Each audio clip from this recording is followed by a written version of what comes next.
সাতাল জাত ছোট জাত কি খাবে না খাবে হিসাব আছে साई साई शर्मा लहा खजी इटा जत को से छत्तीक जत को अब संताड़ को चेतन अड़ी कजाक नाहाचार को चलाव कदा अड़ी कजाक को अपमान का बोना मेनखान एकविंश शताब्दी रे हेज केते रहो नितो हो अब संताड़ को विभिन्न जगह रे विभिन्न भावे नुको छत्तीक को ठे अब नितो हो अपमान हुई कान दाउना कई दिन लहारे हजरत अली तुमान मिटन तुडु अब संताड़ को चितान अड़ी बेबड़ी कथाय रोड कदा उनका की आर मिटन तुर्किस्तान खो पाकिस्तान से इलाकाते भारत वर्ष पारम गते पूर्व पाकिस्तान रे हे एकना उनी तुड़ुका गे तिहिंद दिला उर पियाज रे पेरेल मरिक बुन ठोय अतायगी पूर्व पाकिस्तान अर्थात बांग्लादेश रे मिटन तुड़ुक अब संताड़ को चितान रे चेन का कथाय रोडता ओय आंजम तौन पे সাতাল জাত ছোট জাত কি খাবে না খাবে হিসাব আছে সাতাল জাত ছোট জাত কি খাবে না খাবে হিসাব আছে इटे कविताय लैदा बांगो बोले अडी मारंग महाकवि कैला चौदा कालिदास कानाय आंजम ताय पे कथा সাতাল জাত ছোট জাত কি খাবে না খাবে হিসাব আছে उनी निजेके महाकवि मने करेन महापंडित कैला चौदा मने करेन आसले से एकटा मूर्ख कुलांगार निजेके उच्च जात मने करे किन्तु आसले से सबचेয়ে निकृष्ट कुकुर থেকে নিঃসভ্য খানকির ছেলে এর চেয়ে তোর বেশি অকাত নাই বাল আর কাজ হলো রাতের বেলা গাঁজা ফুঁকে বাংলাদেশ আর ভারতের বর্ডার দিয়ে গরু পাচার করা ললো হাতাং মুসলে লगिते मिटे कविता से अनोड़े ऑल कदा ओना आंजम ताउन पे इन दो आदिवासी संताड़ नेले दुमुर इन्या जीवी मन रे संताड़ समाज झुमुर झुमुर इन्या मायाम रिया न्यूक्लियस रे मिसालाकान इन्या आड़ांग ओनाते रोड दाड़ी उजुक धरी राड़ांग राड़ांग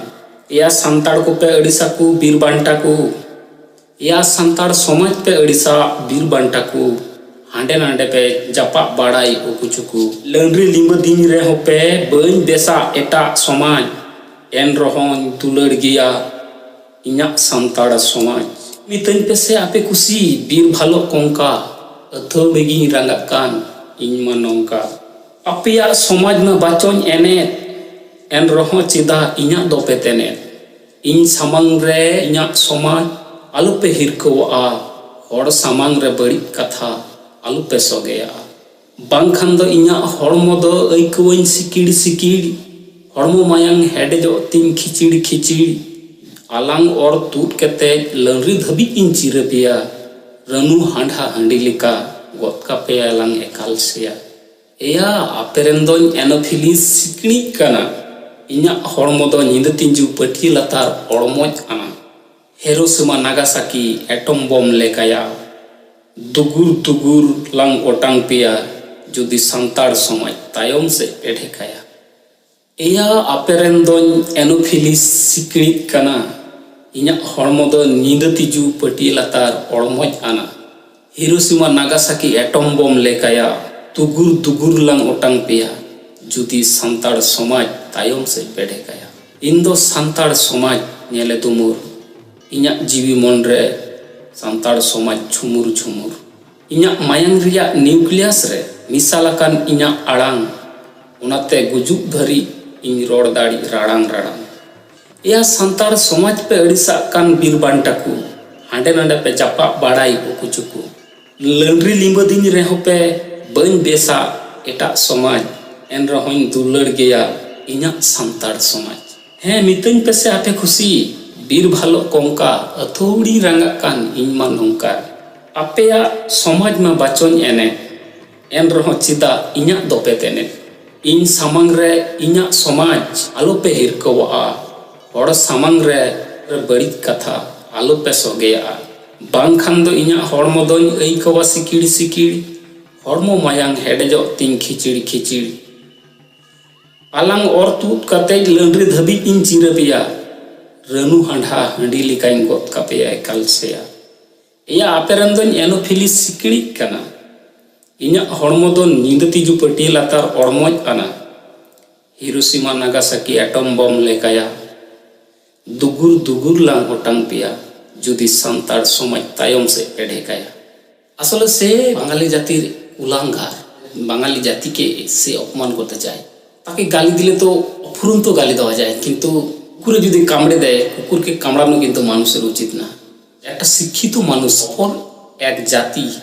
বা জাতিগোষ্ঠীকে কিভাবে অপমান করতে পারে? সভ্য জাতি কোনোদিনই কোনো আরেক অন্য জাতিকে অপমান করে না। নুকু ᱫᱚ ᱮᱠᱪᱩᱭᱮᱞᱤ ᱵᱷᱟᱨᱚᱛᱵᱚᱨᱥᱚ ᱨᱮᱱᱟᱜ ᱵᱟᱨᱦᱮ ᱠᱷᱚᱡ ᱠᱚ ᱦᱮᱡ ᱞᱮᱱᱟ ᱛᱚ, ᱛᱩᱨᱠᱤᱥᱛᱟᱱ ᱠᱷᱚᱡ, ᱛᱩᱨᱠᱤᱥᱛᱟᱱ ᱡᱮᱴᱟ ᱠᱚ ᱢᱮᱛᱟᱜ ᱠᱟᱱ, ᱛᱩᱨᱠᱤᱥᱛᱟᱱ ᱠᱷᱚᱡ ᱦᱮᱡ ᱠᱟᱛᱮ ᱱᱩᱠᱩ ᱫᱚ ᱥᱤᱱধু ᱥᱮ ᱱᱚᱫী ᱥᱮᱫ ᱞᱮᱠᱟᱛᱮ ᱵᱷᱟᱨᱚᱛᱵᱚᱨᱥᱚ ᱨᱮ ᱩᱱᱠᱩ ᱨᱟᱡᱟ ᱟᱢᱚᱞ ᱨᱮ ᱱᱩᱠᱩ ᱫᱚ ᱟᱵᱚ ᱫᱤᱥᱚᱢ ᱠᱚ ᱦᱮᱡ ᱞᱮᱱᱟ। এবার ᱥᱟᱵ ᱠᱚ ᱩᱱᱠᱩ ᱫᱚ ᱢᱟᱭᱟᱝ ᱨᱮᱜᱮ ᱛᱟᱠᱚ ᱵᱮᱭᱢᱟᱱ, ᱢᱟᱭᱟᱝ ᱨᱮ ᱡᱚᱛᱚ ᱨᱮᱜᱮ ᱩᱱᱠᱩ ᱫᱚ ᱵᱮᱭᱢᱟᱱ ᱢᱮᱱᱟᱜ ᱛᱟᱠᱚᱣᱟ। ᱡᱟᱦᱟᱸ ᱛᱤᱱᱟᱹᱜ উপকারে উনি ᱢᱤᱫ ᱫᱤন ᱵᱟᱝ ᱢᱤᱫ ᱫᱤন ᱟᱢ ᱥᱟᱛᱮ বিশ্বাসঘাতক ᱜᱮᱭᱟᱭ। ᱵᱟᱝᱞᱟ ᱨᱮᱫᱚ ᱩᱱᱠᱩ ᱫᱚᱠᱚ ᱢᱮᱛᱟ ᱠᱚᱣᱟ ᱢᱤᱨᱡᱟᱯᱷᱚরের বংশধর, ᱥᱤᱛᱟ ᱪᱟᱲᱵᱚᱞ ᱞᱮᱠᱟ। ᱡᱟᱦᱟᱸ ᱛᱤᱱᱟᱹᱜ ᱥᱩᱡᱷᱤ ᱥᱤᱠᱠᱟᱣᱮᱢ ᱚᱸᱰᱮ ᱴᱷᱤᱝᱜᱟᱢ ᱛᱚᱞᱟ ᱚᱱᱟ ᱪᱟᱲᱵᱚᱞ ᱨᱮ, ᱟবার ᱞᱟᱲᱟᱭ ᱢᱮ, ᱟবার ᱡᱮᱭᱠᱟর ᱥᱮᱭ ᱜᱮ ᱛᱟᱦᱮᱱᱟ, ᱚᱱᱟ ᱵᱟᱝ ᱥᱩᱡᱷᱟ। ᱱᱩᱠᱩ ᱡᱟᱦᱟᱸ ᱛᱤᱱᱟᱹᱜ ᱢᱮᱜᱟᱨ ᱠᱚ ᱧᱮᱞ ᱠᱚᱣᱟᱯᱮ ᱡᱮᱞᱠᱷᱟᱱᱟ ᱨᱮ, হাজত রে, যত জায়গা ᱨᱮᱜᱮ ᱱᱩᱠᱩ ᱜᱮ ᱰᱷᱮᱨ ᱠᱚ ᱛᱟᱦᱮᱱᱟ। কুমড়ু তে মেন, ডাকাতি তে মেন, ছিনতাই তে মেন, হড় গজ তে মেন, সব জায়গা ᱨᱮᱜᱮ উनको যত ফার্স্ট এক নম্বর। ঝাড়খণ্ড রে নুকু তিনাᱹᱜ পার্সেন্ট ᱢᱮᱱᱟᱜ ᱠᱚᱣᱟ মুসলিম খুব জোর ᱦᱮᱱᱟᱜ ᱠᱚᱣᱟ ᱚᱸᱰᱮ, ᱥᱟᱵ ᱞᱮᱠᱷᱟᱱ ᱯᱟᱥᱮ 5% ᱦᱚᱸ ᱵᱟᱠᱚ ᱛᱤᱭᱳᱜᱟ। ᱢᱮᱱᱠᱷᱟᱱ ᱚᱸᱰᱮ ᱪᱟᱞᱟᱜ ᱯᱮ, ᱚᱸᱰᱮ ᱧᱮᱞ ᱯᱮ ᱡᱮᱞᱠᱷᱟᱱᱟ ᱠᱚᱨᱮ ᱠᱷᱚᱡ ᱦᱟᱛᱟᱣ ᱯᱮ, ᱡᱚᱛᱚ ᱡᱟᱭᱜᱟ ᱨᱮᱯᱮ ᱧᱮᱞ ᱠᱚᱣᱟ ᱢᱩᱥᱞᱟᱹ ᱛᱮ ᱯᱮᱨᱮᱡ। ᱪᱮᱫᱟᱜ? ᱠᱟᱨᱚᱱ ᱩᱱᱠᱩᱣᱟᱜ ᱢᱟᱭᱟᱝ ᱨᱮᱜᱮ ᱚᱱᱟ ᱢᱮᱱᱟᱜ ᱛᱟᱠᱚᱣᱟ। ᱟᱨ ᱱᱩᱠᱩ ᱥᱚᱵ ᱥᱚᱢᱚᱭ ᱮᱴᱟᱜ ᱡᱟᱹᱛ ᱫᱚ ᱠᱟᱹᱴᱤᱡ ᱞᱮᱠᱷᱟ ᱠᱟᱛᱮ ᱞᱟᱹᱴᱩ ᱠᱚ ᱪᱮᱥᱴᱟᱭᱟ। ᱩᱱᱠᱩᱨᱮᱱ ᱱᱩᱠᱩ ᱡᱟᱦᱟᱸᱭ ᱩᱪᱩ ᱫᱚᱦᱚ ᱠᱟᱛᱮ ᱯᱮ ᱧᱮᱞ ᱛᱟᱠᱚᱣᱟ, ᱢᱟঝে ᱢᱟঝে ᱡᱚᱞᱥᱟ ᱦᱩᱭᱩᱜ ᱛᱟᱠᱚᱣᱟ। ᱚᱸᱰᱮ ᱯᱮ ᱧᱮᱞ ᱠᱚᱣᱟ ᱱᱩᱠᱩ ᱮᱴᱟᱜ ᱦᱚᱲᱟᱜ ᱫᱩᱨᱱᱟᱢ ᱜᱟᱦᱟᱣ ᱠᱟᱛᱮ, ᱢᱟᱱᱮ ᱟᱭᱟᱜ ᱫᱚ ᱫᱷᱚᱨᱚᱢ ᱫᱚ ᱞᱟᱹᱴᱩ ᱞᱮᱠᱷᱟ, ᱟᱡ ᱫᱚ ᱟᱹᱰᱤ ᱢᱟᱨᱟᱝ ᱞᱟᱹᱴᱩ।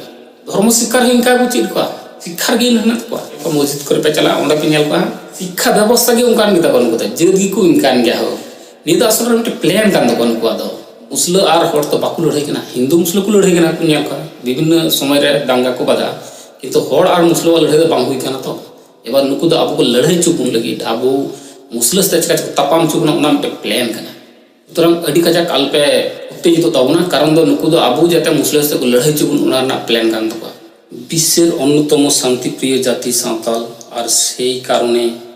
আমাদের বিভিন্ন জাতিগোষ্ঠী ও বিভিন্ন রাজনৈতিক দল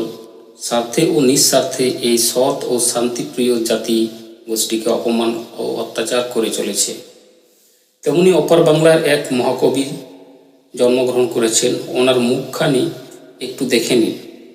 আহা কি ভাষা, কি জ্ঞানদীপ্ত প্রখর প্রকাশ! দেখে মনে হচ্ছে শিক্ষার ক্ষুদ্র মাত্র আজ পর্যন্ত তার জীবনে প্রবেশ করতে পারেনি। নিজেকে সভ্য ও উচ্চ জাতি মনে করেন, আসলে সে যে সভ্য জাতির অসভ্য বেঈমান কুলাঙ্গার মাত্র। নিজেকে উচ্চ জাতি মনে করেন, আসলে উচ্চ জাতির নিকৃষ্ট কুকুর সমান। এরা আসলে নিজের মা বোনদেরই সম্মান করতে শেখেনি, নিজের মা বোনদের শালির বিটি শালি বলে গালাগাল করে। এরা আবার অন্যদেরকে কি সম্মান দেবে? অথচ উচ্চ জাতি তার পিতৃ সম্পত্তির মতো। আমি পৃথিবীর সকল ধর্মকে শ্রদ্ধা করি, সকল জাতিকে সম্মান করি, যত মত তত পথে বিশ্বাসী। তাই বলে কেউ আমার ধর্মকে ও জাতিকে নিয়ে কেউ কিছু বলবে আর আমি চুপ করে থাকব, কখনোই হতে পারে না। আসলে এটি একটি সুপরিকল্পিত প্ল্যান, যাতে মুসলিম আর সাঁওতালদের মধ্যে একটা দাঙ্গা বাঁধানো যায়। মুসলিম আর সাঁওতালদের মধ্যে কোনোদিনই কখনোই তাদের মধ্যে কোনো দাঙ্গা শোনা যায়নি বা হয়নি। এই ভিডিওর মাধ্যমে আমি এই বার্তা দিতে চাই, সমস্ত আদিবাসী বন্ধুদের কাছে আমার রিকোয়েস্ট, এইসব প্ররোচনায় আপনারা পা দেবেন না, আর সতর্ক থাকুন, সাবধানে থাকুন, অন্যের প্ররোচনায় পা দেবেন না, আর অন্য কেউ করতে দেবেন না।